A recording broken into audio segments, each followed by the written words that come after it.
welcome to the Sterling Heights Public Library. My name is Brent. Today we're making pasta from scratch. So our ingredients today are super simple. We've got 1 pound of flour, nothing fancy. This is all-purpose flour. Can even be store brand. I got 5 eggs, 5 whole large eggs, and a little bit of olive oil. That's all it takes. You're going to crack the eggs into a separate container. I like to use a measuring cup for a couple of reasons. For one, it helps you control when you're going to pour this stuff out. And also, you want to make sure that you can get any shell bits that might get in there before they get into your finished product. So, I'm going to take a little bit of olive oil, 2 teaspoons.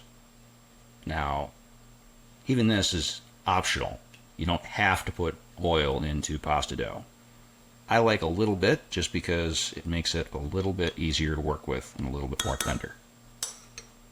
Now, the old way of doing this, and this still absolutely works, you take your flour, you dump it out into a mound on your countertop, you make a well in the top, you put your eggs into it, and you work it in by hand. That works, but it takes some time. You're going to probably get flour all over your kitchen, and your hands are going to be covered with some very sticky stuff. It's going to be really hard to get out of there. So to pull this dough together, we're going to use a food processor. This is much quicker, much easier, much cleaner. So we're going to take the top off. You got the blade. Put that in there. Go ahead and dump flour in. Try to avoid getting it all over the kitchen.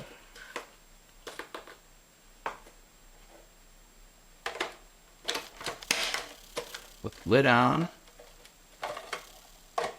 Tube right there. I'm just going to pulse this a couple of times just to kind of even things out. Pull the top of the tube off. Turn it on. And gradually pour in the egg and oil mixture.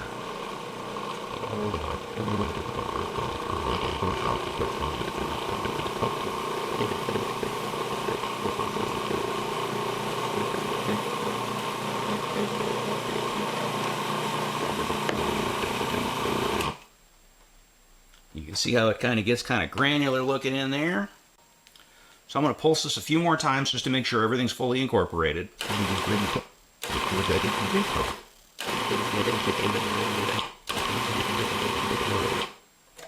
That should do it.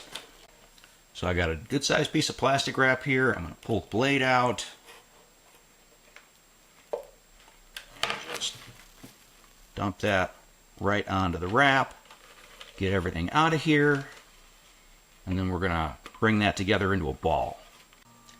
So this is going to be a very heavy, very crumbly, very dry dough at this stage. So I'm just going to use the plastic kind of pull everything together and then cram it together into one uniform mass. Get everything stuck together. Not even going to bother to really knead this. So, there it is. Wrap this up. Walk away for about a half an hour to let the flour fully hydrate. So you can do this whole process a couple of days in advance if you want to. This is one that I made up a couple of days ago. It's gone a little bit dark on the outside. That's just because a little bit of air got to the eggs and it's been sitting for a couple of days. The inside of this is perfectly usable. So go ahead and pull that out here. I've got a cutting board here. So I'm going to take a slice of that about a 1/2 inch wide. See, the inside is that nice yellow color. Now, remember the key lime pie? You remember the 10 extra egg whites that we had there that we didn't use for anything? Well, guess what? If you don't want to use whole eggs, you can use 10 egg whites rather than 5 whole eggs. Works fine. So we're going to dust the countertop with a little bit of flour. We're going to dust the slice of pasta with a little bit of flour. And we're going to roll that a bit. You're going to need to flip it over a couple of times. The flour keeps it from sticking to your rolling pin, and it keeps it from sticking to your countertop. Now, how thick you want to make this is up to you. I would say probably take it down to about a 1/16 of an inch. But with handmade pasta, the sky's the limit. You can go all kinds of crazy ways with this.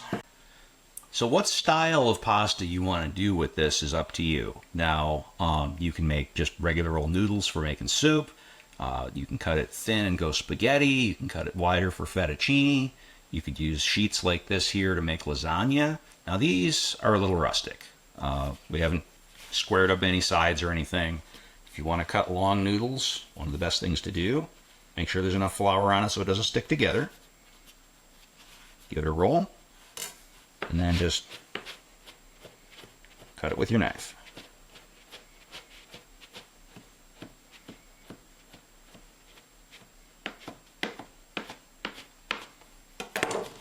And there you got long noodles. Now, keep in mind that all those cut edges are not floured yet. So toss this with a little bit of flour, and that'll help keep it from sticking together.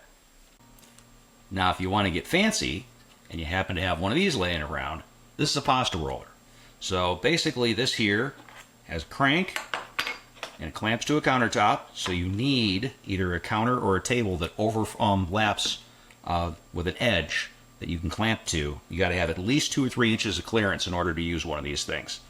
There is a dial on here that allows you to adjust how wide apart the rollers are, and this one comes with a cutting attachment. This has got different size cutters on it for different size noodles. So we're going to take a slice of dough, flour it on both sides. Don't worry about having a little too much. You can always put a little bit more on there or shake a little bit off. Got this on the 0 setting. And we're just going to feed that on through and catch it on the bottom side. There's our first run through. Now, in order to take this kind of wonky looking strip and turn this into a cleaner, more square sheet, fold it in half, run it through again,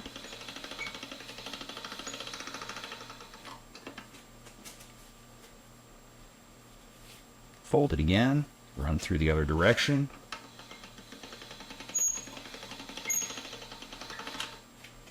See how that starts to turn into a rectangle?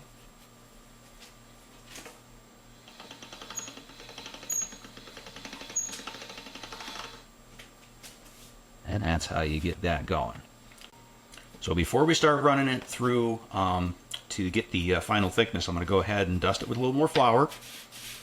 Just go ahead and spread that around a little bit and drop this down to the 1 setting. Now, once you start using the settings on this, don't fold it. Just run it through and take it down to your thickness. See, each time you do that, it gets a little bit bigger.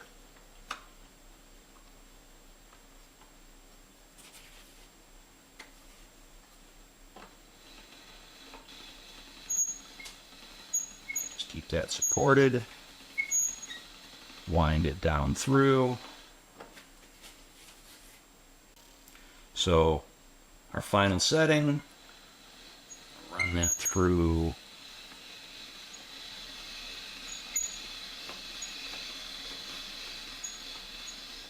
one more time. See that starts to get pretty good size pretty quickly. I'm going to go ahead and just knock that down. And then I'm going to run it through the cutter. So the cutter just goes into these little slots here. Change the crank handle over. I'm going to use the fettuccine setting on this, which is the wider noodle. Make sure that you've got a little extra flour on there because you don't want this stuff sticking to itself. And just support it. And just kind of feed it in there vertically. Let it take itself right through. Your noodles, your cut edges are not floured at this point, so don't be afraid to throw a little bit more flour in there just to keep everything from sticking together. And that's how you use a pasta maker to make fettuccine. So this is what a full batch looks like when it's all set and ready to go. You don't want to let this stuff sit around for too long because it is still got a little bit of moisture in it, and it will eventually start to stick together no matter how much flour you put in it. So once you've got this made, get yourself a large pot of salted water going on the stove, and this does not take long to cook at all.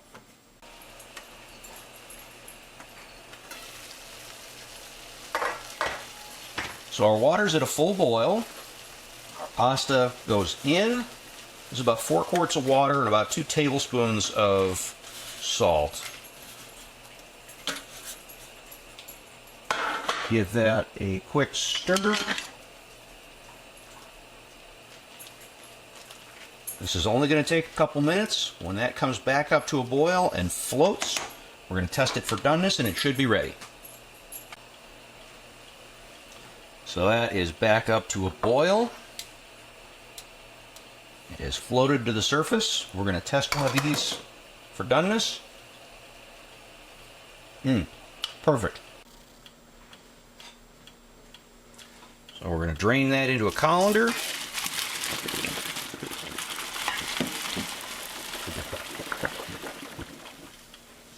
And yes, that is a lot of fettuccine.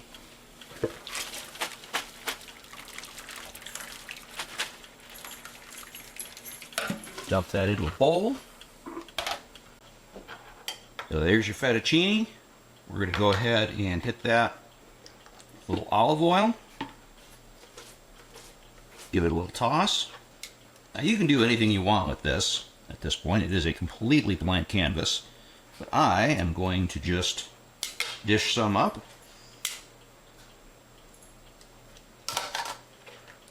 Hit it with a little bit of freshly grated Romano cheese.